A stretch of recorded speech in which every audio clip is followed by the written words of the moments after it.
មនុស្សឆ្លាតពិតប្រាកដមិនមែនវាស់ត្រឹមតែចំណេះដឹងឬការនិយាយឆ្លាតៗនោះទេប៉ុន្តែវាត្រូវវាស់តាមរបៀបគ្រប់គ្រងអារម្មណ៍និងវិធីរស់នៅជាមួយមនុស្សជុំវិញខ្លួនថ្ងៃនេះខ្ញុំចង់ចែកកម្លែក3វិធីដែលមនុស្សឆ្លាតមានតែមនុស្សទូទៅជាច្រើនមិនសូវមានសួស្តីសូមស្វាគមន៍មកកាន់ podcast របស់យើងនៅថ្ងៃនេះ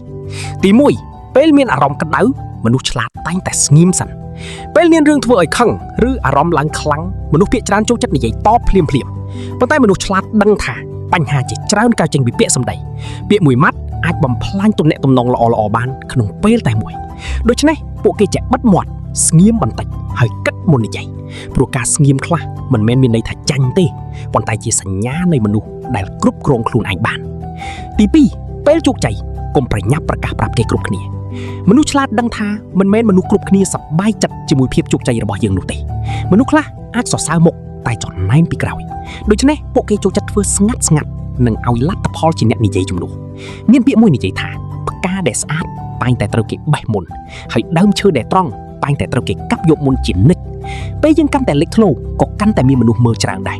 ដូច្នេះការរក្សាភាពសាមញ្ញនិងស្ងប់ស្ងាត់គឺជាបញ្ញារបស់មនុស្សឆ្លាតទី3មនុស្សឆ្លាតមិនឆាប់ខឹងទេមនុស្សដែលឆាប់ខឹងងាយបាត់បង់ការគ្រប់គ្រងជីវិតតែមនុស្សឆ្លាតពិតប្រាកដដឹងថាកំហឹងមិនអាចដោះស្រាយបញ្ហាបានទេពួកគេចូលចិត្តប្រើហេតុផលជាងអារម្មណ៍ពេលជួបបញ្ហាពួកគេគិតរកដំណោះស្រាយមិនមែនបង្កបញ្ហាបន្ថែមនោះទេការគ្រប់គ្រងអារម្មណ៍បានគឺជាកម្លាំងធំបំផុតរបស់មនុស្សម្នាក់ចុងក្រោយនេះសូមចាំថាមនុស្សឆ្លាតមិនមែនជាអ្នកដែលនិយាយច្រើនជាងគេទេប៉ុន្តែជាអ្នកដែលដឹងថាពេលណាគួរស្ងៀមពេលណាគួរនិយាយនិងពេលណាគួរគ្រប់គ្រងអារម្មណ៍របស់ខ្លួនសូមអរគុណជួបគ្នានៅពេលក្រោយពីខ្ញុំ All Age Nana